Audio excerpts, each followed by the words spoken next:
Bonjour à tous et bienvenue sur Partout Athlix pour cette nouvelle vidéo dans laquelle nous allons voir ensemble comment construire ses premières équipes et comment débuter dans le jeu.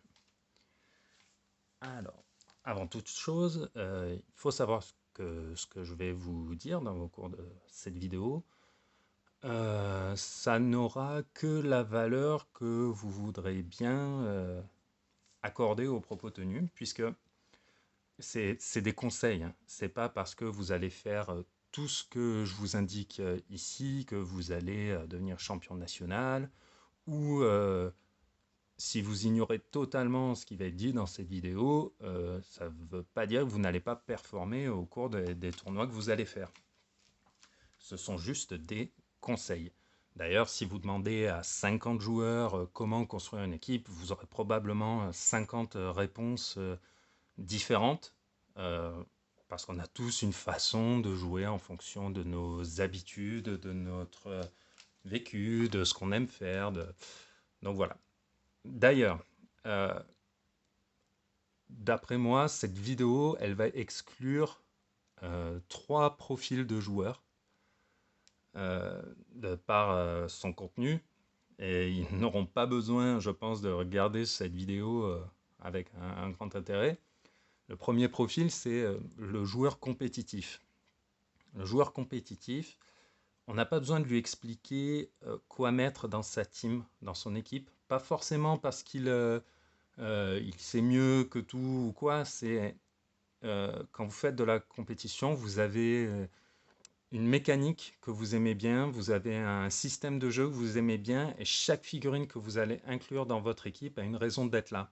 Vous ne pouvez pas la remplacer par une autre ou vous avez toujours des options, mais en général, vous savez ce que vous voulez jouer, comment vous voulez jouer. Alors, ça ne veut pas dire que vous connaissez les règles entièrement sur le bout des doigts, par cœur. D'ailleurs, même en tournoi compétitif, je vous conseille de bien avoir votre pack à côté de vous, avec vos indications de pouvoir, pour pas qu'il y ait de confusion, pas d'erreur. Donc voilà, joueur compétitif, ce que je vais dire là, entre guillemets, il s'en moque. Lui, ce qui compte, c'est la figurine. Si je vais même jusqu'à l'extrême, c'est pas la figurine, la sculpture qui compte, c'est le socle, c'est les pouvoirs, c'est les capacités. Ce qu'il y a dessus, ça pourrait être Wonder Woman, un Green Lantern ou Wilson Fisk. Il s'en moque, ce sont les capacités qui comptent. Donc voilà, ce qui va être dit ici, ça l'intéressera que très modérément.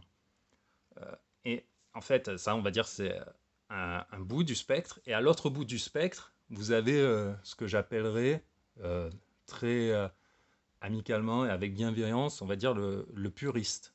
Euh, pour moi, le puriste, c'est celui qui dit, bon, ben moi, hier, j'ai regardé Vendavision, j'ai beaucoup aimé l'épisode euh, sur Halloween. Donc moi, je m'embête pas. Hop, je joue les figurines de l'épisode d'Halloween. Est-ce qu'il y a une synergie? Est-ce qu'il y a tout ce qu'il faut pour se dépatouiller d'une situation? Il s'en moque. Lui, ce qu'il aime, c'est retrouver ce qu'il a pu voir dans un comics, dans un film, dans une série. Il veut pouvoir le mettre en scène sur sa map. C'est ça qui lui plaît. C'est à l'inverse du joueur compétitif qui est à l'autre bout du spectre et qui va dire moi, ce qui me plaît, c'est de jouer un truc sur lequel je vais avoir réfléchi, avec une bonne synergie, sans pas de place, j'allais dire au hasard, mais il y a toujours le lancer de dés qui va venir pourrir la meilleure des stratégies. Mais bon, je pense que vous avez compris ce que je voulais dire. Le troisième profil, c'est un petit, on va dire le cousin du puriste. C'est le gars qui dit moi j'ai ça, ça et ça dans ma collection, j'ai envie de tester, je m'amuse. Voilà, il vous sort une Tortue Ninja, Superman et Loki, avec pourquoi pas un Cyclope, histoire de. Et voilà, il dit j'ai ça dans ma collection, j'ai envie de tester. Il n'y a pas de synergie, il y a pas de mots-clés, il n'y a pas de même équipe. Il s'en moque. Donc voilà, je pense que si vous êtes dans un de ces 3 cas-là, ce que je vais dire là par la suite ne sera pas forcément intéressant pour vous, mais bon, si vous avez un petit peu de temps. Et donc, entre ces 2 extrêmes, entre le puriste et le compétitif, il y a, on va dire, euh, la plupart des joueurs que vous allez rencontrer. C'est-à-dire celui qui va jouer un personnage, une équipe qu'il aime bien, à laquelle qu'il va intégrer dans une équipe et à laquelle il va apporter des petites modifications. Je pense qu'on est, la plupart des joueurs, on est voilà, dans ce spectre-là, voilà, entre les deux. Donc voilà, aujourd'hui, on va voir ensemble comment construire une équipe, voilà, facilement, pas à pas, sans trop de prise de tête, voir qu'est-ce qu'on peut mettre, qu'est-ce qu'on peut pas mettre. Alors déjà, pour commencer, mon premier conseil, c'est de partir d'un personnage euh, que vous aimez. Alors là, aujourd'hui, on est en 2022 et le genre super-héroïque s'est démocratisé vraiment beaucoup, beaucoup entre les films, les séries, les bandes dessinées à différents prix et différents formats. Donc, c'est très difficile d'être totalement hermétique au monde des super-héros. Et donc, partir d'un personnage que vous aimez, pas forcément que vous connaissez sur le bout des doigts, mais simplement que vous aimez dans le look, dans les pouvoirs, d'un truc vraiment même de façon superficielle, ça va vous permettre de visualiser les pouvoirs, les aptitudes du personnage. Alors, petite parenthèse perso, quand je joue avec des enfants, je pars des personnages qu'ils apprécient, pas forcément pour leur donner un, comment dire, un goût pour le jeu, ça c'est évident, c'est vraiment ensuite pour eux, pour comprendre que oui, le pouvoir Lame Griffro sur Wolverine, c'est cohérent, oui, que Captain Marvel puisse voler, c'est cohérent. Donc faites la même chose, partez d'un personnage que vous aimez, même si c'est de façon, voilà, juste, j'ai une bêtise, hein, vous avez été vous étiez chez votre neveu que vous deviez garder, il vous dit Tati, tonton, viens, on se regarde le dernier What If, et paf, et c'est un épisode avec T'Challa Star-Lord. Vous l'avez adoré, vous dites oh putain, le charisme et tout, ben, partez de là, vous prenez ce personnage, vous faites votre équipe autour. Même si on peut même aller plus loin, je dis n'importe quoi. Vous, votre père vous a offert, alors que vous attendiez à la gare, il est allé en presse pour vous prendre un truc à lire, il vous a pris un Strange, dedans il y avait l'incroyable Homo Zechas. Voilà, jouez Stiltman. Le principe de départ, vraiment, que vous allez retrouver sur les trois profils que j'ai cités précédemment, et là, dans la construction d'équipe, c'est la notion de se faire plaisir. Vraiment, si c'est une corvée pour vous, voilà, perdez pas de temps. Donc aujourd'hui, moi, pour vous présenter comment je conçois la constitution d'une équipe pour débuter, mon personnage de départ, ça va être Hercule. Voilà. Dans sa version War of the Realms, c'est la version la plus récente du personnage. Donc voilà, je choisis ce personnage, je l'aime bien dans son caractère, dans son évolution. Voilà, donc là je le choisis dans sa version à 100 points, puisque dans HeroClix vous avez une valeur en points qui est attribuée à vos figurines. Il en a deux, il peut être joué soit en 100 points à partir de son clic 1, soit en 65 à partir de son clic 4. Alors, je choisis de le jouer à 100 points, vu que c'est ma pièce coup de cœur, on va dire, de l'équipe, c'est ma pièce de départ. Donc à partir de là, vous prenez votre carte de personnage et vous regardez quels mots-clés peuvent être utilisés pour constituer une équipe. Et là, vous voyez que Hercule, il en a un paquet. Vous pouvez vous faire plaisir sur plein d'équipes, que ce soit Avengers, Champions, Defenders, Guardian of the Galaxy, Heroes for Hire, pour, on va dire, les keywords d'équipe. Et après, Deity et Warrior, si vous voulez un peu faire des croisements euh, pour mélanger les genres. Je vais faire simple aujourd'hui, on va partir sur du Avengers, puisque c'est plus facile pour le concept de constitution d'une équipe. Donc voilà. Pour rappel, HeroClix, nous jouons en format officiel de 300 points. Quand vous êtes dans des parties amicales, n'hésitez pas à aller plus loin, 500 points, 1000 points si vous voulez. Pour débuter, je pense que 300 points, c'est déjà pas mal. Ça vous habitue comment dire, la frustration de ne pas pouvoir mettre tous les personnages que vous voulez dans votre équipe. Mais voilà, donc c'est parti. Donc nous, sur 300 points, nous avons déjà 100 points qui sont pris par Hercule. Très bien. Donc vous allez chercher dans votre collection, dans votre boîte, les autres figurines que vous avez avec le mot-clé Avengers. Et la première chose que je vous conseille d'intégrer dans votre équipe, c'est un personnage avec le pouvoir de dégâts noirs Outwit. C'est pour moi le meilleur pouvoir du jeu. Il est très important, très puissant, puisqu'il va vous permettre de contrer les pouvoirs adverses. Donc, intégrez-en un dans votre équipe. Si vous voulez plus de détails sur le pouvoir, je vous mets en lien la vidéo dans la description que j'ai pu faire sur le pouvoir. Et donc, moi, mon Outwit, pour cette petite équipe Avenger en 300 points, ce sera le Black Panther à 25 points du Fast Forces War of the Realms. Voilà. Donc là, déjà, on est à près de la moitié des points de construction de l'équipe. Mon deuxième conseil, même si nous jouons thématique, puisque toutes les figurines que nous allons jouer ont le mot-clé Avengers, nous avons accès au contrôle de probabilité d'équipe thématique. Je vous conseille quand même d'intégrer un personnage avec le pouvoir contrôle des probabilités. Alors, si vous voulez plus de détails sur les équipes thématiques, je vous mets en lien dans la description la vidéo dédiée au sujet, et même chose pour le contrôle des probabilités. Donc là, pareil, je vous invite et vous conseille fortement d'intégrer un personnage avec le pouvoir bleu clair de dégâts, puisqu'il va vous permettre de faire relancer les dés de vos adversaires ou les vôtres pendant votre tour. L'avantage d'en avoir un en plus des contrôles de probabilité d'équipe thématique, c'est qu'une fois que vous aurez utilisé tous vos contrôles de probabilité d'équipe thématique, vous serez bloqué, vous ne pourrez plus faire relancer les dés. Là, vous aurez toujours un personnage avec ce pouvoir, à moins qu'il prenne des dégâts ou qu'il soit mis KO, mais vous partez déjà avec ça.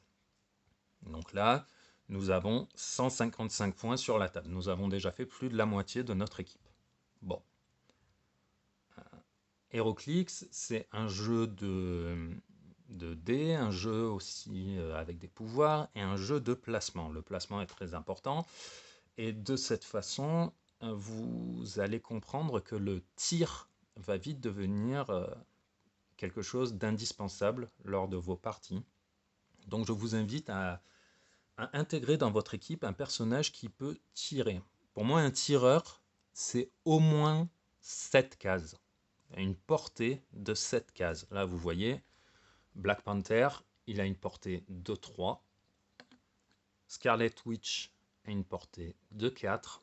Pour moi, ce ne sont pas des tireurs. C'est bonus, c'est un petit plus que vous avez sur ces figurines qui vont pouvoir effectivement faire un tir à 3 ou 4 cases. Mais ne comptez pas sur eux pour aller décocher des petits tirs sympathiques sur les cibles éloignées.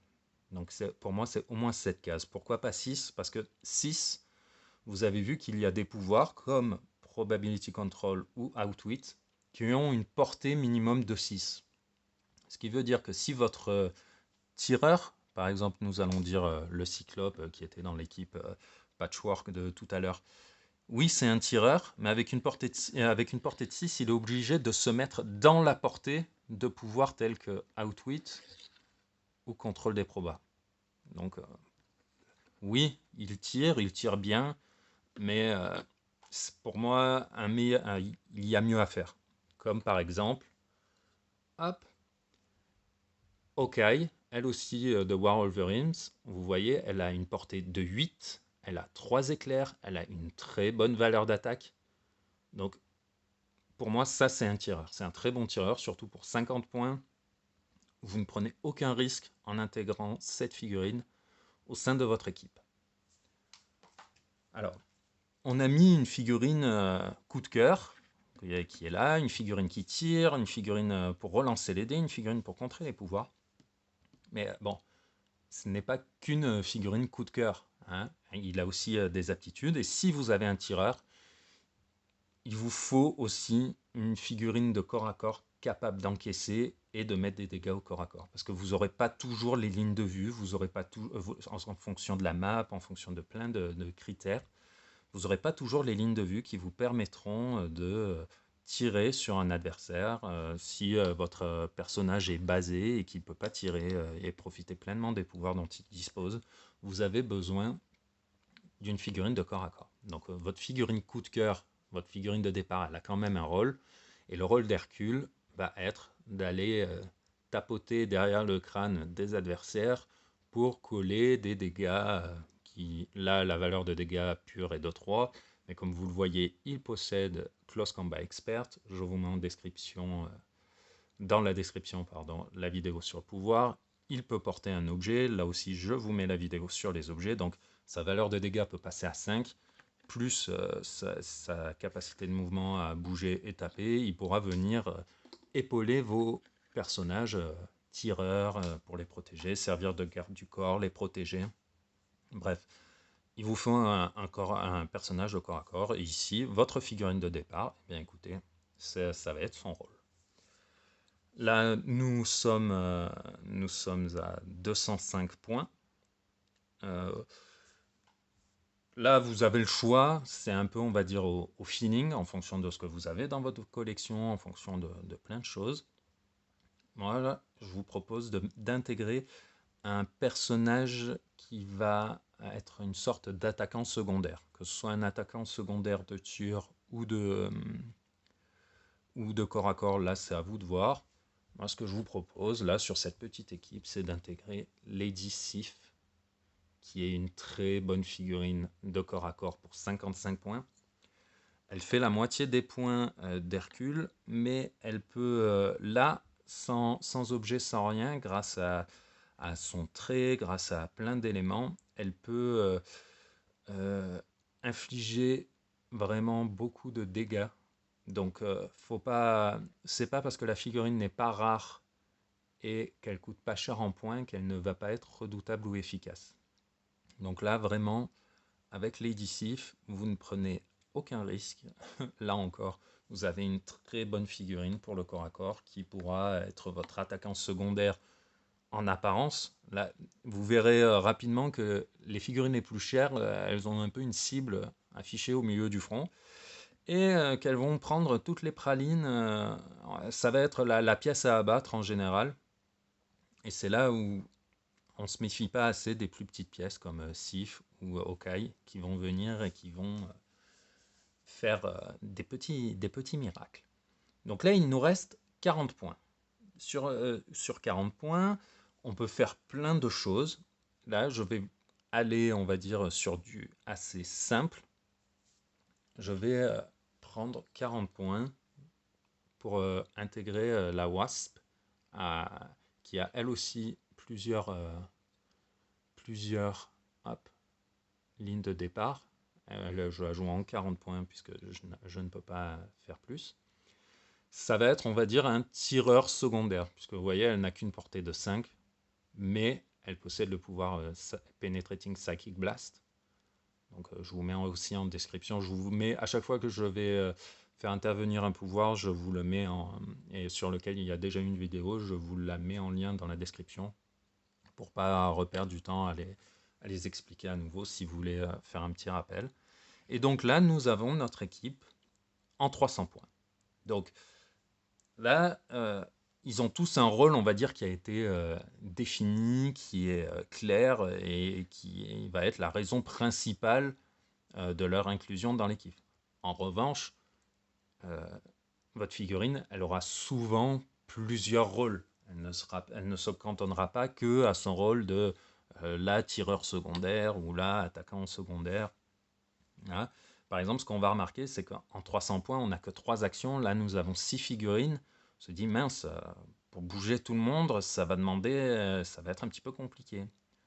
Ben, oui et non, puisque votre Scarlet Witch, oui, c'est votre contrôle des probabilités, mais si vous regardez son pouvoir de déplacement, qui est un pouvoir spécial blanc, si vous vous reportez à sa carte de figurine, vous verrez que quand elle se déplace, elle peut transporter plusieurs figurines. Donc vous voyez déjà, quand la Scarlet Witch va bouger, ça va être ce qu'on appelle dans le jeu votre taxi. Et elle fait ça très bien, puisqu'elle dispose en plus du pouvoir d'équipe Avengers, qui lui permet de bouger d'une case de plus quand elle fait un mouvement. Donc vous avez un taxi là qui peut bouger à 11 cases en transportant jusqu'à 4 personnages. Donc voilà, elle n'a pas que le rôle de contrôle proba. Ça va être votre taxi qui va hop bouger. Et une fois qu'il aura bougé, vous placerez adjacent les personnages qui auront été transportés. De la même manière, Sif n'est pas que votre attaquant secondaire, elle dispose du pouvoir leadership. Donc pareil, vous avez en description de cette vidéo le lien vers la vidéo leadership. Nous sommes en 300 points, nous avons que 3 actions, j'ai 6 figurines, et ben je suis bien content d'avoir une 4e action grâce au leadership de Lady Sif, ou celui de la guêpe. Donc c'est intéressant de aller plus loin que on va dire le premier jet, la première intuition qu'on a en voyant une figurine, et de se dire ah tiens celle-ci ne va faire que ça ou que ça. Vous en faites pas. Là par exemple même Black Panther, vous vous dites oui bon c'est qu'un outwit qui va rester planqué et faire hop, s'il prend quelques petits coups et qu'il est bien placé avec l'âme griffe croc, il va pouvoir faire ce qu'il faut comme il faut et infliger de très lourds dégâts malgré son coût en points qui n'est que de 25. Donc vous voyez, c'est une équipe basique, il n'y a que du common, du uncommon et des figurines de fast force. Oui, vous, clairement, c'est pas avec ça que vous allez gagner les championnats du monde ou d'Europe. En revanche, vous avez déjà les bases pour apprendre à jouer, pour commencer à jouer, pour prendre des automatismes, pour pas oublier que en début de tour, vous devez utiliser votre leadership, que vous pouvez déplacer de 2 cases gratuitement votre Wasp avant de faire un tir en Psychic Blast grâce au pouvoir Sidestep, et ainsi de suite. Vous avez beaucoup d'éléments à prendre en compte, même si ce ne sont que des figurines, on va dire, basiques. Donc là, c'était, on va dire, les conseils pour la construction. Évidemment, il y a des variables, il y a plein de choses que vous pouvez prendre en compte et dire que moi, au lieu de mettre une figurine à 40 points qui va faire ceci, cela, je préfère faire comme ça. Il n'y a aucun problème. Là, c'est à vous de faire en sorte que vous soyez le plus à l'aise possible avec votre équipe. Euh, quand vous allez jouer, un autre conseil, une fois que vous avez construit votre équipe, c'est de la jouer plusieurs fois. Alors, je sais que c'est un peu frustrant parce qu'en général, quand on achète des HeroClix, on achète une brique, on a 50 figurines, on récupère un petit lot d'occasion sur des sites de revente bien connus, on se retrouve avec une boîte de 200 petits soldats, petites figurines prêtes à combattre, et on a envie de tout tester. Et c'est légitime. Juste, quand vous avez votre base, essayez comment dire, de ne pas faire des changements trop drastiques afin que vous puissiez voir ce qui ne va pas, ce qui vous plaît, ce qui ne vous plaît pas. C'est comme si, je sais pas, moi, je vais prendre un exemple un peu. Vous partez d'une boule d'argile que vous allez commencer à façonner, dire ah non mais à la place de lui je mettrais plutôt ça, et ensuite ainsi de suite, hop hop.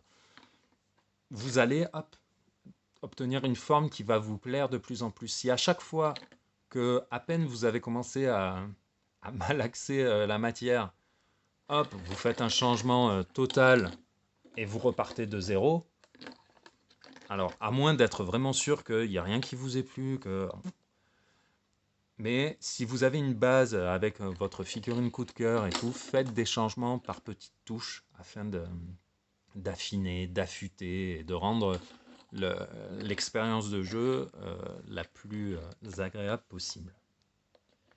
Donc oui, alors au niveau de la construction pardon, de l'équipe, voilà, hein, c'est du basique, c'est transposable sur plein d'autres d'équipes avec un mot-clé, on va dire, très répandu comme les X-Men ou la Spider-Man Family. Enfin, vous trouverez, il y a toujours de quoi faire.